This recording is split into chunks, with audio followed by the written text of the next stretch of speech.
How I got a, not really an, HOA disbanded, and destroyed a bitchy president of the HOA in the process. Warning, long ass read. I was invited by one of the mods to share this here as a mega thread, so here goes. Edit. Apparently this saga was so long that I had to split it into 2 parts. This is part 1-4. Well, apparently I need to put this in here. I do not give consent for my posts to be read, interpreted, posted to any monetized or ad-supported platform. Examples include YouTube or other platforms. Short version. If you make money off reading someone else's posts, I do not give consent for you to make money off of my posts. Part 1. After years of hearing stories of problems with HOAs, and having no tolerance for busybodies ourselves, my wife and I were both solidly in agreement that we would never purchase a home in an HOA. When we finally did find a house and purchased it, we knew for a fact that we were not in an HOA. However, just behind us, we learned there was a, not really, HOA. About a week after we moved in, there was a knock on the door, one of the neighbors behind us, announcing that she was president of the HOA, and welcoming us to the neighborhood. Seems civil enough, but we asked, what HOA? Oh, we're behind you. The home behind yours is where the HOA starts. Okay, that's nice. Nice to meet you.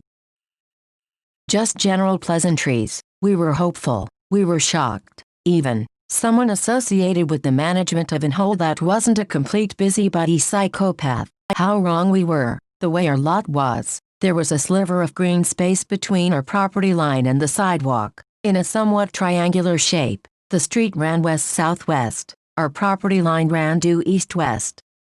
So there was a wedge of land there. We'd always been told that this belonged to the HOA. Yada yada. No big deal. Just meant we didn't have to deal with the upkeep of this land. Now that this setup is all in place, it's time to start the story of how we got the, not really an, HOA dissolved. We had a couple of trees in our yard, literally on the property line, so we took responsibility for taking care of these things. They're massive. They're also a pain in the butt, incredibly dense, heavy, and because of the way the limbs grow, they're prone to splitting and dropping limbs. There was a huge limb that extended way out into the street adjacent to the green space owned by the HOA. This thing was a major risk of dropping and severely injuring, killing someone. We didn't want that on our conscience, or our insurance.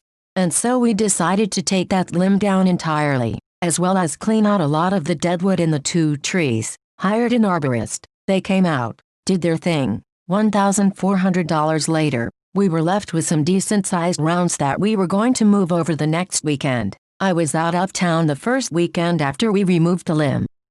I should note that the wood was neatly stacked in the green space on the bark dust, out of everyone's way, and in no way a hazard or eyesore. Entered the shrieking harpy. President of the HOA. My wife had stepped out the door the day I had left on my trip, and she pulls up into our driveway, rolls down the window, and starts yelling at my wife, "You need to move that wood now. That's private property of the HOA. Move it now." My wife is not a confrontational type. She's also somewhat petite, and tried to explain to the harpy that I was out of town and that we would be moving it as soon as I got back in town the next weekend. Nope, not good enough. She shrieks at my wife some more, and my wife ends up grabbing the wheelbarrow and somehow moves this stack of rounds. Some of them weighed close to 100 lbs, around the fence, up our driveway, and into the backyard. She was pissed. So was I. We knew where the harpy lived. So when I got back, I went over to talk to her, and explained that I was rather displeased in how she treated my wife. Didn't pound on the door, wasn't aggressive or anything. They wouldn't answer the door. Cowards. We knew they were home. This left us with a bit of a displeased taste in our mouth. The next spring, the hedge that is planted outside of our fence line, well, it wasn't maintained very well, and pushed over 2 sections of our wooden fence. So I emailed the harpy and explained that their hedge had damaged our fence. It's not our hedge.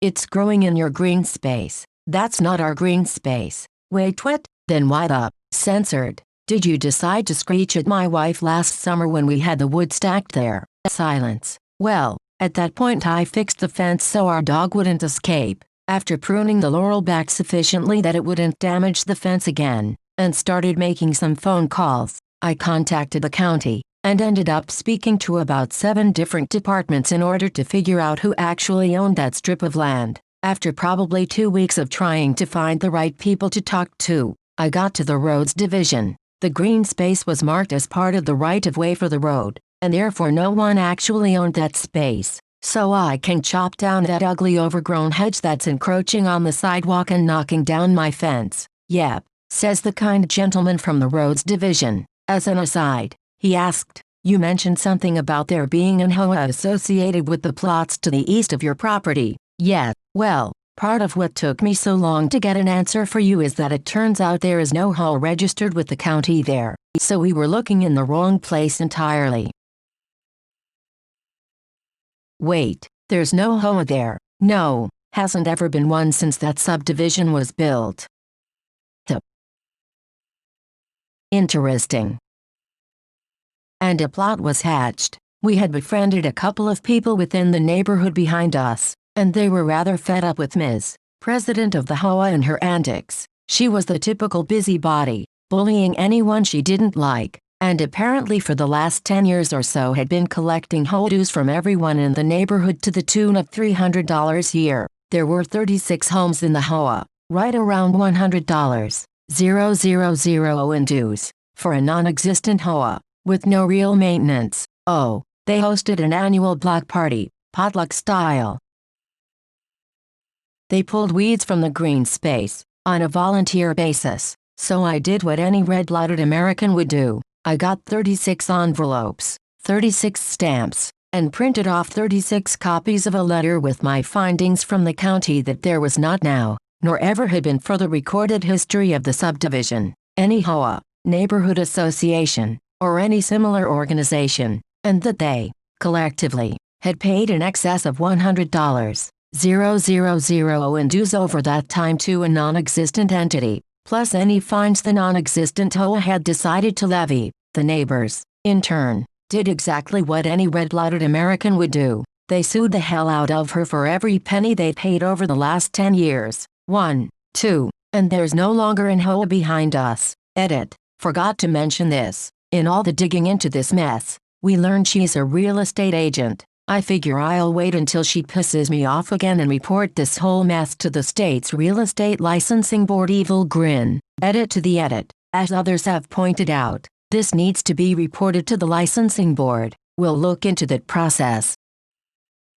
Edit of the edit to the edit. I have sent an initial email to my state's Real Estate Licensing Board, real estate agency, and will post any updates as things develop. I did look her up in the licensing system. Apparently she's licensed as a principal broker for her agency. This should get interesting. Edit the 4th, and this should be interesting. Her license is up for renewal at the end of this month. This should put one hell of a speed bump in that process. Evil grin. Regarding the criminal charges, since I wasn't a victim of the fraud, that's not something I can pursue. However, I spoke to my friend who was one of her victims, and he and his wife are talking to other people they trust about coming together and seeking criminal charges. Part 2. Today, my wife and I had dinner with our friends who were among the victims of this psycho, and I learned a lot. Probably definitely more than I should have. I learned a lot about the lawsuit that was filed when I sent out the letters revealing that there was no HOA. There was, in fact,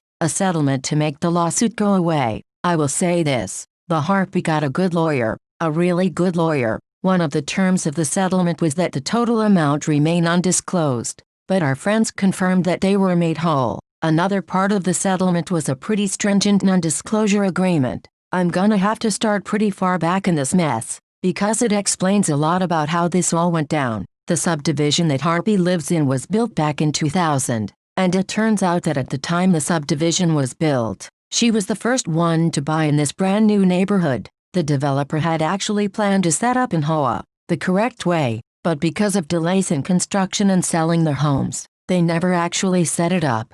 Based on one of the comments below and a glance at the relevant state law, this is apparently bad information that was passed on to me.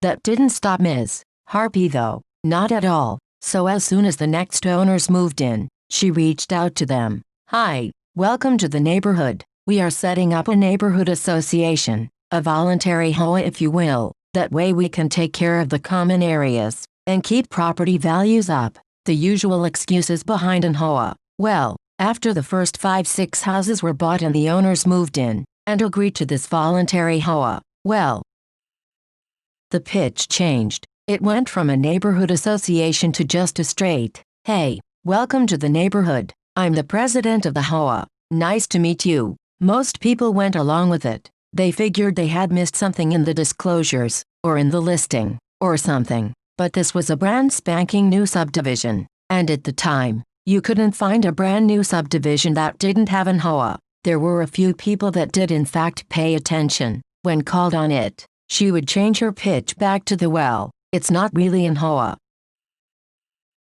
It's more a voluntary neighborhood association.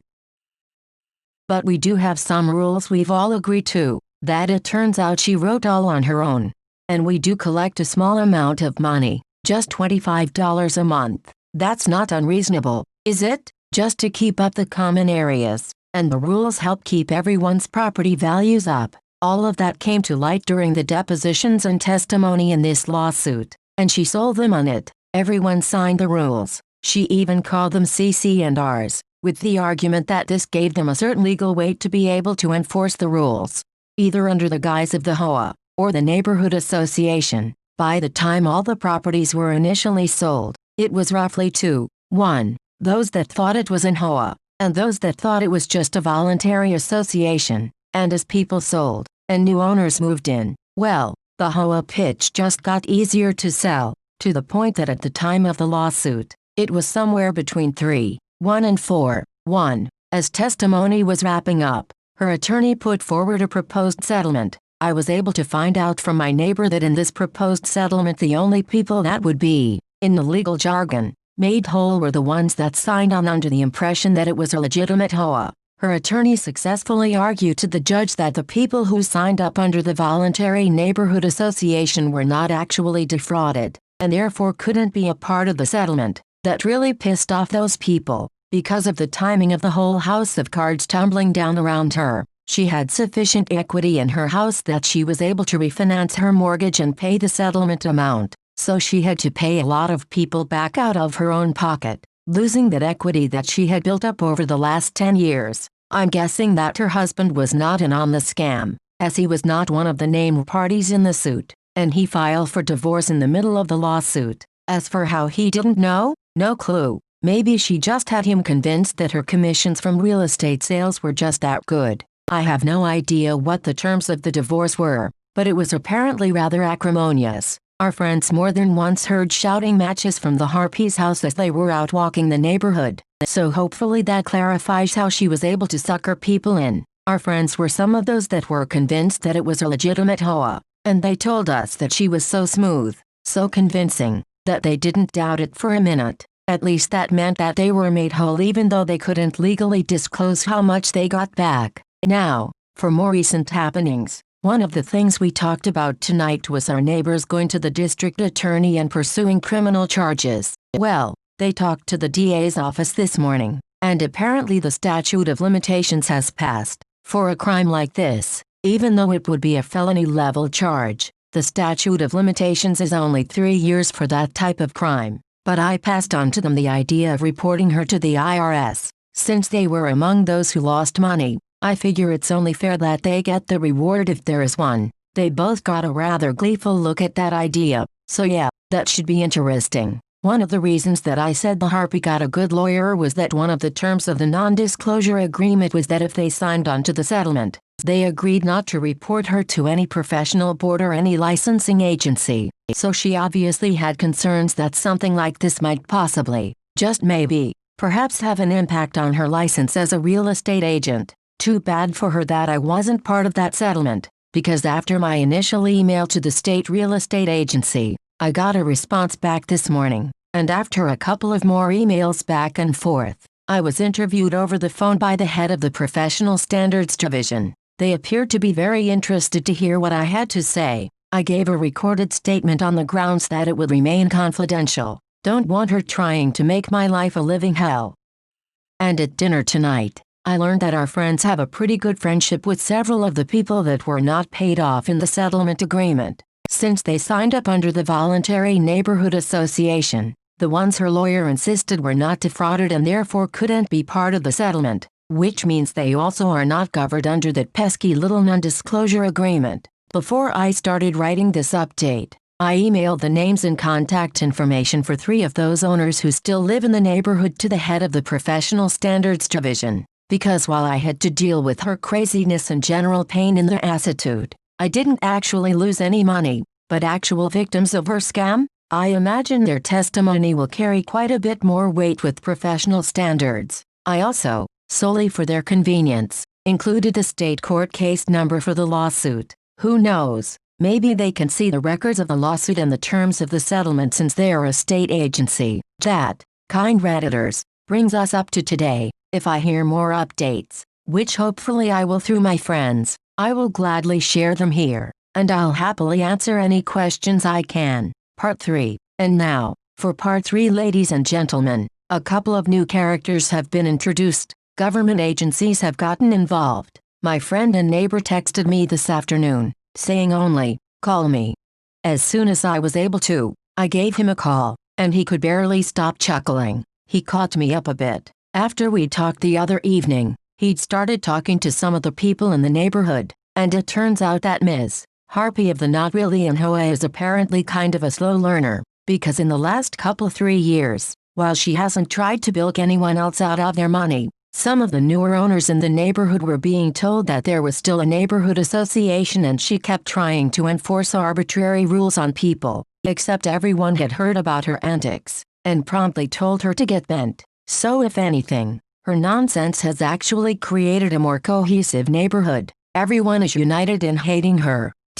But that's not the reason he was chuckling. He was chuckling because he'd just gotten off the phone with an IRS agent. Now normally, that's not your expected reaction when speaking to anyone from the government with the word agent attached to their title in any way. But no, he was chuckling after he spent over an hour on the phone detailing everything he knew about her dealings as president of the Hoa, as well as providing contact info for quite a few others in the neighborhood who knew what had happened over the years. I really hope I get to hear more about what happens with the IRS. As if that wasn't enough good news, I popped over to the State Real Estate Licensing Board website. I've been checking it every day since I spoke to the head of professional standards, and saw this. https://imager.com/forspa.uujpg. Sorry I had to redact the hell out of that, but I really want to try to keep this entertaining for you all here while maintaining anonymity. If I may direct your attention to the section titled License Information, the column titled Status. Additionally,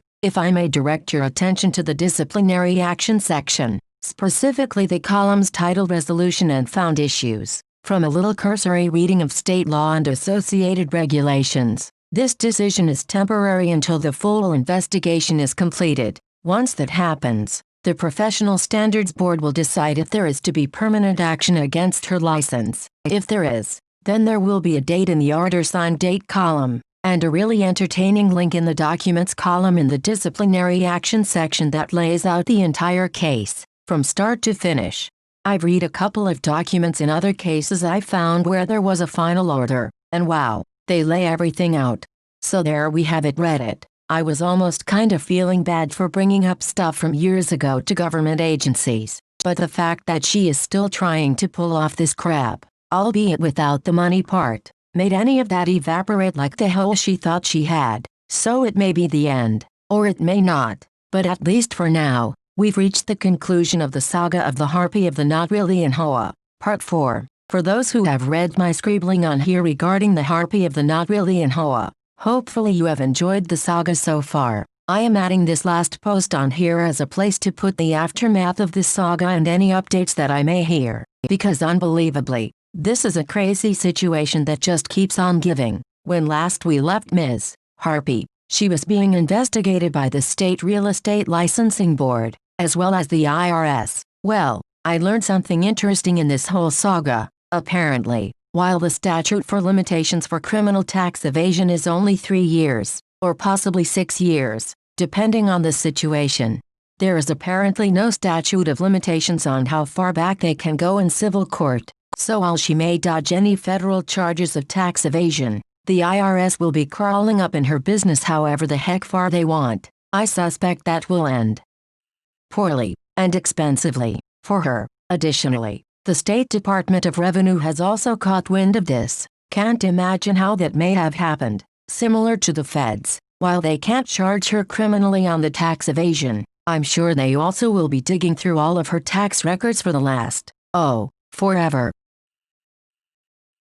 I've already had an interview with a rather pleasant IRS agent, and was able to go through everything that I knew, the timeline for what happened, and how it was that I discovered there was not an actual hoe there. When I explained how this all started because she decided to be a bitch about a couple of relatively small issues, and it has since snowballed into, well, this, she, the agent, laughed so hard it took us several minutes to get back on track, and she continued to chuckle and giggle throughout the rest of the interview, and the State Department of Revenue has contacted me as well, wanting to set up a time for an in-person meeting, so that will be fun. I've considered going to the local news media about this as some suggested, but decided against it for a couple of reasons. The story isn't really as fresh as it was 7 or so years ago when it was all going down, and I doubt the news media's ability to keep my name out of it. Maybe not on the air, but somehow it would slip, and that would add needless complication to my life. If somehow she avoids getting her real estate license revoked, maybe that will change the equation enough to where it might be worth letting the media know. Plus it gives them a recent hook to tie the story into. State Real Estate Board refuses to revoke license of crooked agent. News at 11. You get the gist. I don't have the screenshot of it, but on the State Licensing Board website, there's 3 new items in the disciplinary action section of her license, an additional proposed suspension sanction, and 2 proposed revocation sanctions. I'm guessing the second proposed suspension is so she can't default back to a regular real estate agent, and the proposed revocation sanctions are for her principal broker and regular real estate agent licenses as well. So that will be interesting to see what happens once it's finalized. I imagine that process will not be quick. Once I get home tonight and have a chance to redact the relevant information from the screenshot, I'll post it as well. I've heard through my friend who lives in the subdivision that there have been several people contacted by the State Real Estate Board, as well as the State Department of Revenue and the IRS to set up interviews, and some have already been completed.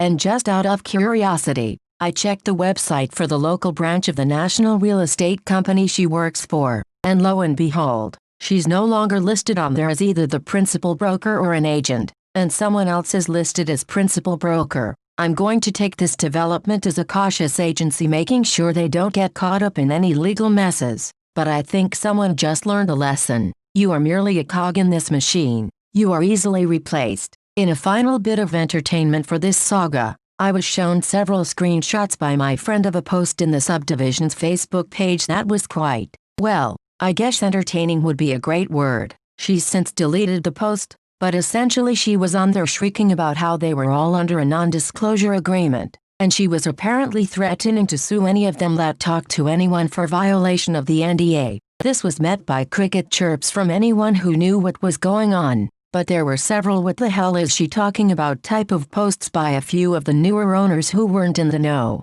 But my favorite response was by someone who apparently is an attorney, based on how they phrase things, who wasn't here when the not and ho was in effect. She's only lived in the neighborhood for about a year, but apparently caught a quick heads up from somebody. The short version of her post was that while she wasn't aware of the particulars of what was going on, she stated that NDAs don't cover someone answering questions from a regulatory or investigatory agency, either state or federal, as well as not covering any testimony being given under oath, and trying to bully someone into not speaking to such an agency by means of an NDA or otherwise might even be considered witness tampering or intimidation. And a few hours later the Harpies post, and all the associated replies, mysteriously disappeared. But you know, FB will gladly hand over the whole conversation with a subpoena, and the IRS does not mess around with the possibility of witness tampering, so maybe she might end up facing criminal charges after all. Depends on how stupid she gets, I guess. If past performance is any kind of indicator, she may very well get to spend some time in the Gray Bar Hotel, and as any more updates come in, I'll add them on as edits to this post so there's one convenient place to watch for updates. Major update.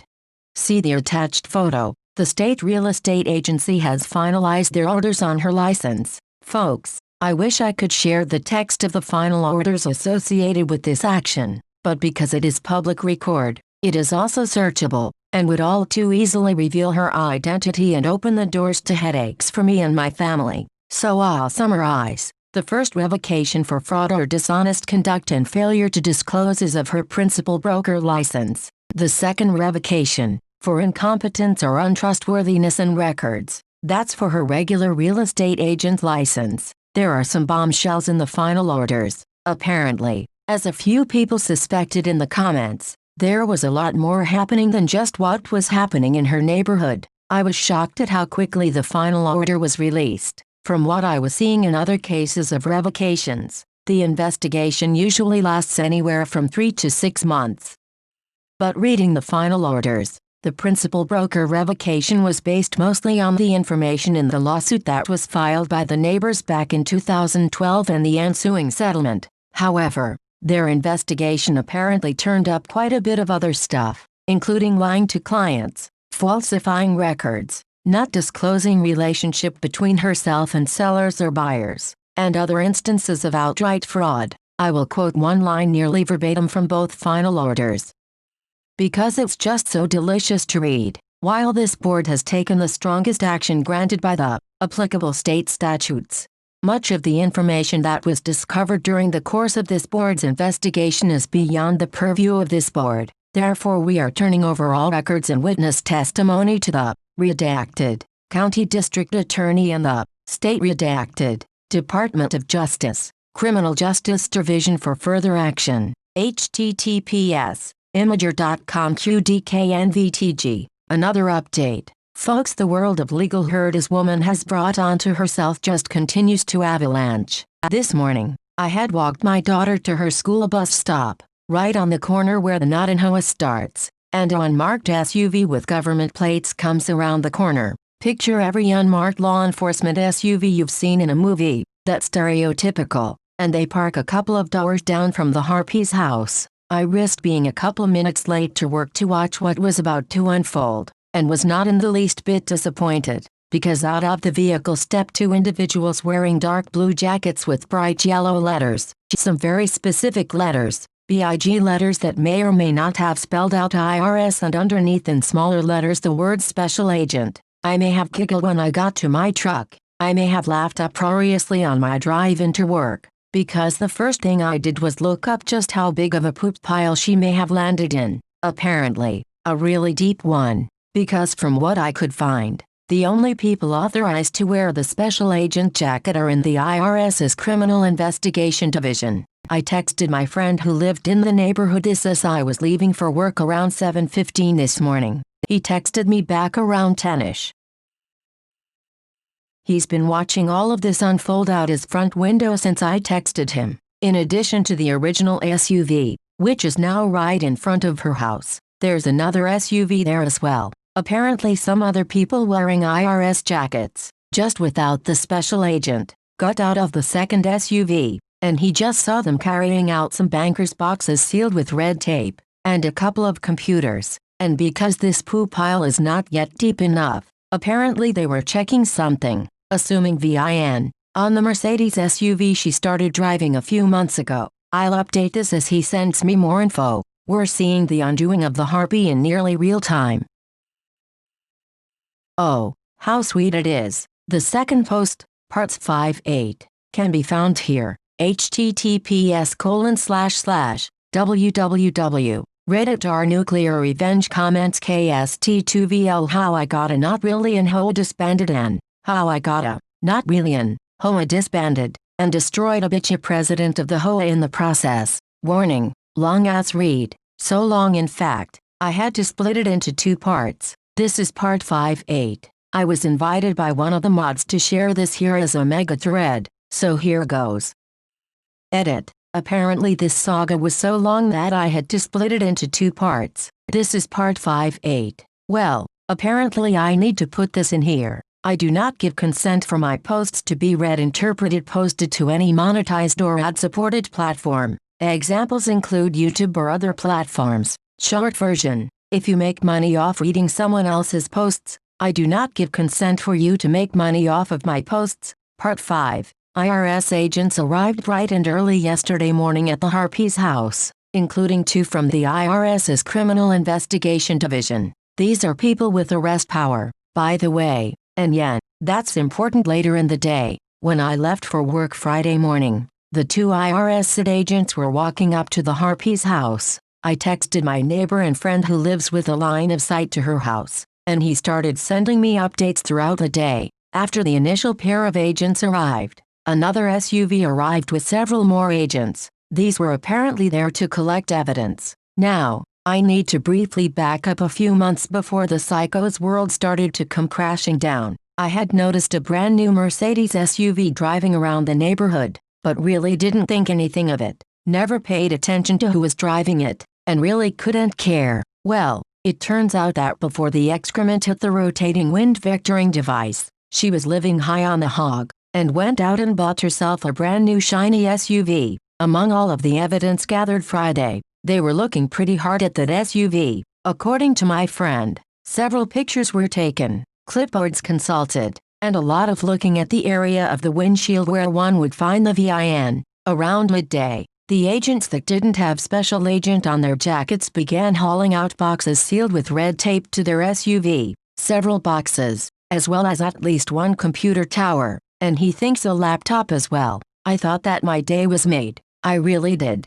But Friday evening, my day got so much better. My friend came over and told me he had something to show me. He pulled out his phone and gave me an absolute shit-eating grin. He made me wait for it. It was worth it. Dear readers, I got to watch video that my friend shot from his living room window of the Harpy, Lil Miss President of the Not Really in Hoa. Oh, and an absolute bitch to boot. I got to see video of her doing the perp walk. I got to watch her be marched, obviously ranting and yelling, and stuffed into the back of a federal law enforcement SUV. Word spread fast through the neighborhood. The scuttlebutt is mostly along the lines of interfering with the duties of a federal agent. Unsurprisingly, she was released on either bond or recognizance this morning, but she got to spend a night in jail, and she's managed to dig her legal hole just that much deeper. And there was just one last bit of schadenfreude this afternoon. I was out working in my backyard, and from my yard, I can see the side of her house.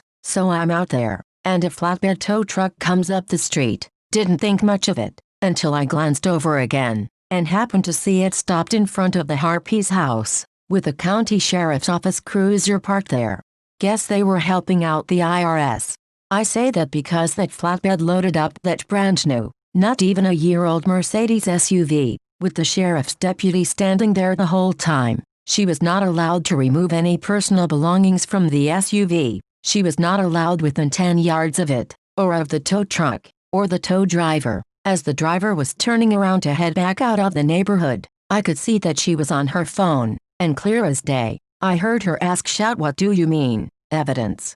My house is about half a block from hers. As her shiny SUV was towed away, it drove past my yard. She was watching it drive away, and then saw me in my yard. I couldn't help myself. I smiled and waved. She flipped me off, turned on her heel, and stomped away. I've had a permanent grin the rest of the day. Part 6. Ladies and gentlemen, this has been one hell of a ride, but I think I may have won. Finally, as of last weekend, the Harpy's house has a for sale by owner sign in front of it. I wanted to wait and make as comprehensive update as I could. This morning, I got the call I was waiting for from my lawyer, although much more quickly than I was expecting this to all end.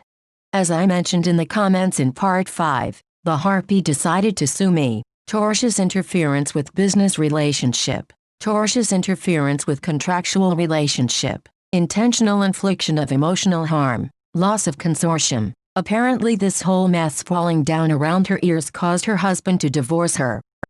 A couple of other things, but those were the high points. So this psycho decides to sue us for just over $100. 000.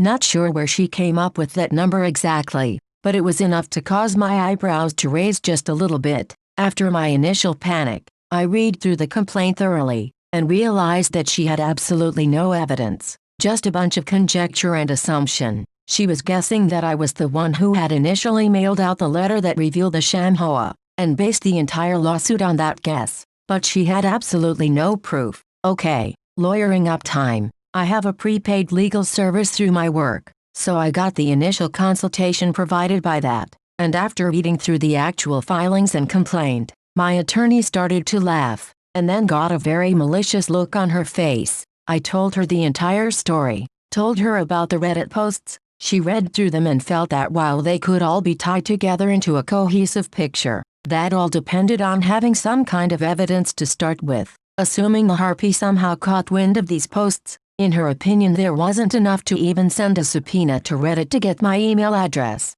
Not that it would have gotten the Harpy much, since there's not really any obvious link between that particular email address and my actual name. Again, lots of conjecture, but nothing that could be entered into evidence in court. Why the laughter and then malice? Simple. Our state has a particularly robust anti-SLAPP ordinance in place. For those not familiar with the term, SLAPP is a strategic lawsuit against public participation. You hear about those lawsuits meant to just keep people quiet? Yeah, that's a SLAPP lawsuit. Essentially it's trying to use the legal system to punish you for exercising your free speech rights. So my attorney explains this to me in great detail. The short version of it is, the way the law is written, Harpy and her attorney now need to prove that this is not a lawsuit that is meant to deter participation in a public venue. This is really hard to prove in this case. We're not sure what their plan was. Maybe try for a quick settlement or something. I can pretty much guarantee that their plans did not include an attorney with a lot of experience in SLAPP litigation. It certainly didn't help that the case was assigned to a judge that my attorney had argued in front of before, and she knew that this judge did not take very kindly to people attempting to weaponize the legal system. I'm not familiar enough with the legal jargon and the finesse of legalese, but my attorney read through the complaint muttering things like amateur and idiot. It was painfully obvious, at least to her, that this attorney was not exactly experienced. This became all the more evident once we got to our first hearing. We went before the judge in late December, just before the court took a break for the holidays, at least for civil matters. This delayed further proceedings in our case until last week. During our first hearing, after her attorney, badly, made his opening statement, my attorney got up there, and she absolutely destroyed him. I'm going to have to get a copy of the transcript and study it because some of the verbal judo she used was just a masterpiece. She tore the entirety of their case apart in about 15 minutes. There was absolutely no evidence. There was no way at that point to obtain any evidence to bolster their case, and it is obvious that this lawsuit was the legal equivalent of throwing crap at the wall to see if anything stuck. Then came the coup de grace. Your Honor, we would like to file a countersuit under relevant state ordinance. This is clearly a SLAPP suit, based on multitude of legal citations and references, that is intended to stifle my client's right to free speech under both a state constitution as well as the United States Constitution. Even if my client had made all the statements the plaintiff alleges, which we do not admit to, they would be protected speech based on lots of case citations. As such, we are serving notice of our intent to seek not only attorney's fees and compensatory damages for my client's time lost from work, but also punitive damages under multiple case citations. This is not an exact quote. I may update it if I get a copy of the court transcripts. As soon as she mentioned that specific state ordinance, Harpy's attorney started to look a little nervous, but it was nothing compared to the look on the Harpy's face when my attorney mentioned the countersuit. Panic probably covers that best. We were standing outside the courtroom after submitting our discovery request, etc. with the court clerk for the countersuit. We saw the Harpy and her attorney at the far end of the hall, and she was obviously tearing into him, albeit quietly, but you could tell she was pissed. She saw me looking at them, grabbed him, and walked away. At this point, I had expected to wait at least a month, maybe even longer before we got our next hearing. The Harpy's attorney provided the documents we had asked for though, and so my attorney and I went over them one afternoon. At this point, we had not yet set an amount we were countersuing for. but my attorney was saying that about $10,000 was probably what we would end up at, provided that they didn't drag the case out and increase the billable hours lost time figure.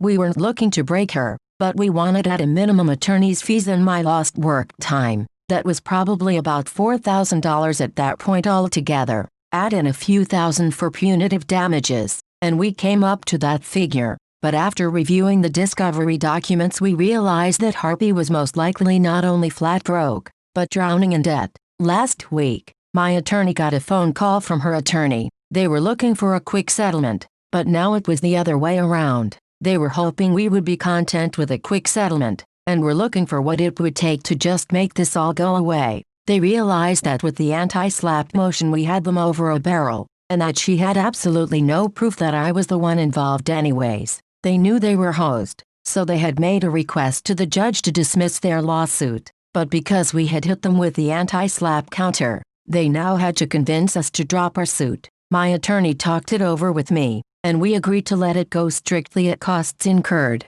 At that point we had gotten up to about $5,000, and my attorney wrote the settlement offer in such a way that the Harpy owes the money to the attorney directly. Instead of making me pay her and then try to squeeze water from a stone, get paid myself. Darn nice of her, I thought. I know I'm probably not going to see the money that's owed me for lost time, but I used vacation time for those days, so I'm not really out the money, just out the accrued vacation time. Would be nice to get some of that back in the form of money, but it's doubtful. Maybe in 10 years that judgment will finally get paid. Who knows? My attorney called me this morning. The judge approved the settlement. The case was dismissed with prejudice. One of the conditions of our settlement, meaning the Harpy can't ever try to come back at me again for it. Also a no-contact order against her, just for grins. Would love to get her arrested for violating that order, but she's still looking at the potential for time in the Graber Hotel for her IRS shenanigans, so that makes me smile a bit. Now, back to the listing on her home. Since she still has some contacts in the real estate world, even though her home is a for sale by owner, she managed to get it listed in the regional MLS with her as the contact for the listing agent. The interesting bit about that is that she's very obviously in dire financial straits. Refinances in our county show up as sales in the public title history for a home. So looking at when my wife and I refinanced our home, we can see how much the house was sold for as the refinance on sites like Zillow. So I looked at the history for her home. She refied it around the time of the settlement to the neighborhood for the original fraudulent TOA scheme for very close to Zillow's estimate of what the home was worth. So I'm guessing she cashed out most, if not all of her equity in the home to pay for that settlement. The house is currently being listed for about 10% higher than the current Zillow estimate. Yeah, I know those are pretty darn unreliable, but the real interesting thing is on the MLS listing. There's a spot where you have to disclose whether it's a short sale or a bank-owned property, and sure enough, under short sale, it says yes. Let that sink in. She's trying to sell this house for about 10% more than it appears to be worth, and it's still less than what she owes the bank. I think I'll wait until I get home tonight, and then make a quick phone call to the MLS folks and let them know she's no longer a licensed real estate agent and that her listing is a for sale by owner. Part 7. Tasers. So with the coronavirus fun and excitement that everyone has been having, most of the courts in our area have slowed way down. Criminal cases are still proceeding in some instances, but not all. Federal courts have been hit or miss, but things have been slowly grinding through. I hadn't really planned on any more updates until the legal proceedings were all wrapped up, but we had some excitement happen a few days ago that I thought this group might appreciate. We had put a few cameras around our place after a utility trailer was stolen, and they're set up to alert us when they detect motion inside our property line. Roughly, the zones start between 2 and 10 feet inside our property line depending on the camera angle. So after getting the kiddos to bed, the missus and I were settling in to watch a little TV when my phone pinged with a motion alert. I pull it up and, sure enough, that sure looks like little Ms. Harpy coming stumbling up our driveway. Camera is in black and white mode since it's after dark, so we can't be sure. So she gets to the front door and the camera has enough light to show color, and sure as hell, it's her. What the hell? If you remember in part 6, part of the settlement was a no-contact order against this psycho. I ask my wife to go get our copy of the order out of the filing cabinet, grab a pistol and holster out of the safe real quick, licensed, don't worry, and throw it on under my sweatshirt. I don't trust this psycho for 1 second, and I have no idea what the hell she's doing. I'm on the phone with 911 already, asking them to send the county sheriff since I have a no-contact order and the subject of that order is now on my front porch loudly banging on my door. Now, I admit that I made a mistake here. I did not want her to wake up my girls, so I put the 911 dispatcher on speaker, put the phone in my front pocket, and opened the door, told her to step off my porch. I should have just left the psycho pounding on the door until the deputies arrived. Thankfully, my mistake did not bite me in the ass, and it did give me a front row seat for the shenanigans that were about to follow. I'm not sure exactly how much she drank, but she was beyond drunk. She was blasted. She reeked of booze as if she'd been marinating for a couple of days, maybe longer, and of course, being that drunk, she was loud. I ask her to step away from my house some more so we can talk. Well, I talk. She yells. Basically what it boiled down to is, translated from drunk, that I ruined her life, that I'm the reason she's losing her house, I'm the reason she's going to jail. She didn't know it, but that was foreshadowing. I'm the reason the IRS is on her, that she lost her marriage, her career, her car, everything. This drunk soliloquy took over 7 minutes according to my cameras. She caps it off with, and maybe I should just kill myself right here right now and maybe you'd be happy with it too. Well, crap. I'm now worried that she's got a knife, or some other weapon. I really don't want to have to draw on her, or worse, but I'm hearing the deputies coming. They stepped up their response to lights and sirens when she threatened to kill herself.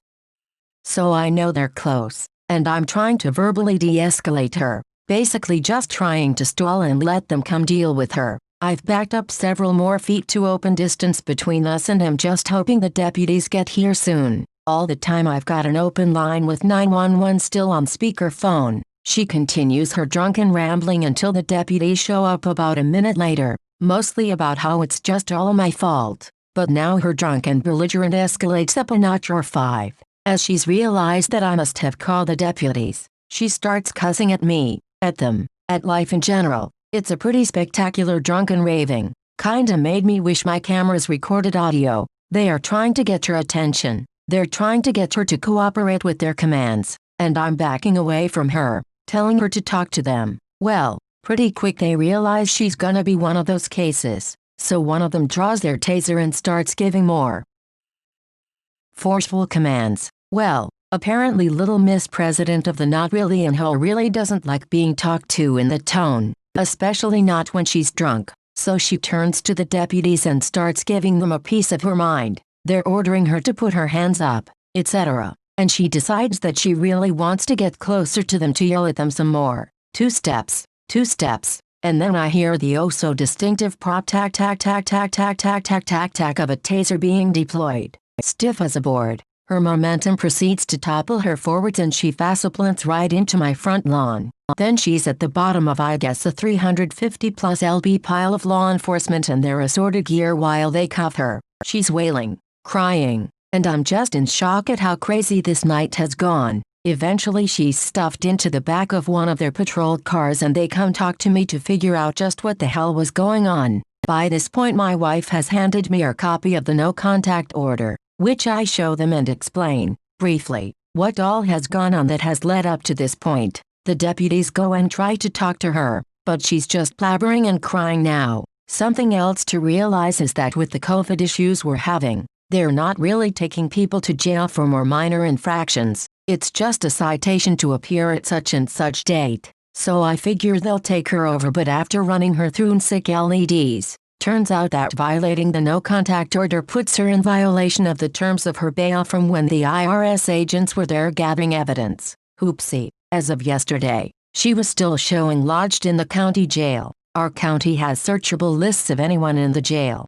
And on top of everything else, she's now been charged with violating a no contact order and her bail has been revoked. Also, from what the deputies were saying, on the off chance she is going to be released, since I'm the protected party on the no contact order, I will be notified. I do believe she has picked that shovel back up and dug her hole that much deeper. Part 7b. Well, someone messaged me asking for an update. I'll keep it brief. She was released from jail approximately 3 weeks after this incident. We had a video conference with the judge, and she was not amused by Ms. Harpy's antics. Yes, my video recording of the incident, with the audio from the 911 call, were the prosecutor's star witnesses. She made it abundantly clear that if it weren't for the current mess with COVID, she'd have kept Ms. Harpy in the county jail until she went to trial for the various charges. She did strengthen the protective order a bit. It was actually rather hilarious. She asked me exactly how far the Harpy's property line was from ours.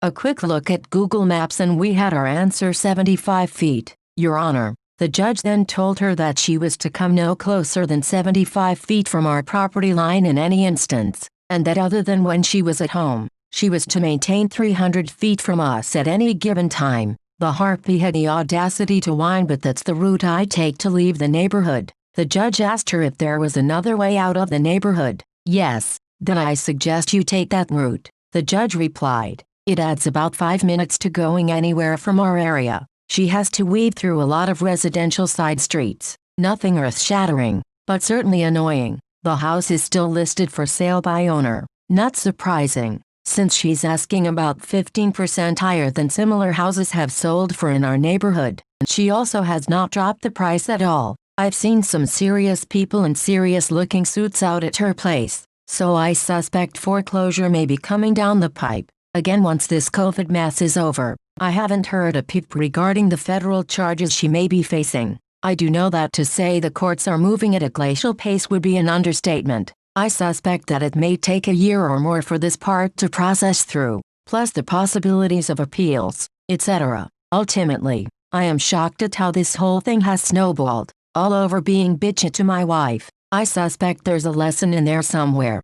Part 8. The end. But first, the obligatory TLDR. President of a fake hoa is a bitch to my wife. Gets sued. Loses her husband, career, car, and house. She tries to sue me and loses. Decides to get drunk and belligerent. Gets tased. And now is convicted of multiple counts of fraud, misdemeanor and felony, plus a bunch more lawsuits filed. So a slightly longer summary is that when my wife and I bought our home, we were very specific in avoiding hoas. After moving in, we met the president of the hoa behind our house. At first, she seemed nice enough, but little did we know the insanity that was going to come out of her. So we hired an arborist to take down a hazardous limb from a tree, and weren't able to move the wood onto our property the day of, since he finished late and I was heading out of town the next day. The psychopath decided to freak out on my wife, until she browbeat her into moving these wood rounds, some weighing in excess of 100 lbs,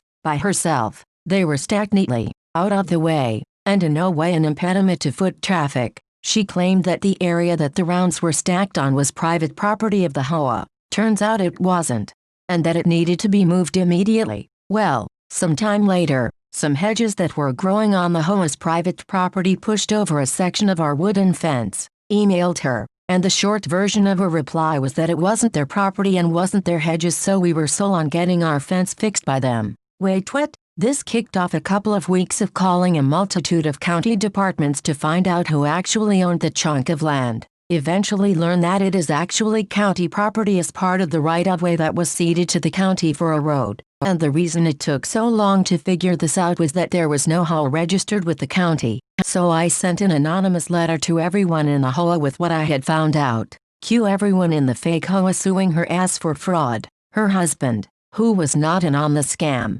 promptly files for divorce. He wants absolutely no part in this. IRS and state revenue agency start crawling up her ass for back taxes. She was a real estate agent and principal broker. Those licenses were revoked by the state. She loses her job. House goes up for sale. It's listed for about 15% higher than comps and it's still a short sale. So she's in deep trouble financially. She gets arrested for interfering with the duties of a federal agent when the IRS comes knocking, and they seize her brand new Mercedes SUV to boot. Tries to sue me, loses badly, and has to pay my costs and attorney's fees. And I file for a protective order because she's crazy, gets drunk and belligerent, violates protective order, gets tased by the county Mounties for her troubles, jail again. stronger restraining order. That all brings us to the beginning of this final update. Due to COVID, courts in my state have been moving at a rather slow pace on civil cases, but criminal cases have resumed.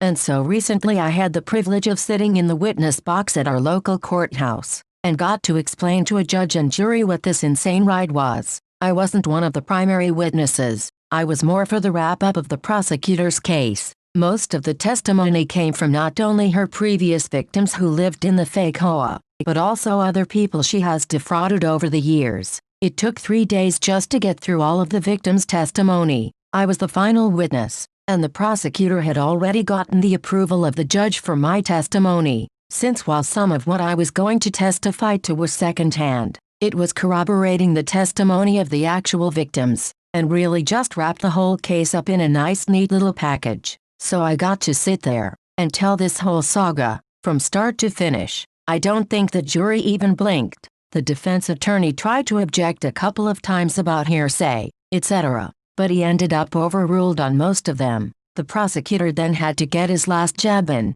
so Mr. Ambulance Driver 2, this whole house of cards that she had built up on fraud and deceit, what kicked out the card that caused it to all came down around her. What it all boils down to is how she treated my wife that day. Had it not been her assertion of that strip of land being private property, I probably would never have done the digging that I did. But had she not been so rude to my wife, it's probable that I would have just let it go at that, and that I wouldn't have shared my findings with the entire neighborhood. I wasn't able to be in there for any of the other testimony since it could have tainted my testimony. But in the end she was found guilty of easily a half-dozen misdemeanors and at least 10 felonies. I haven't been able to pull up the court records to get an exact count of which were which, but most of those were from new victims she had defrauded since the HOA scam fell apart. There were a couple of more technical violations of the law interspersed. I believe they were specifically relating to shenanigans she pulled as a real estate agent.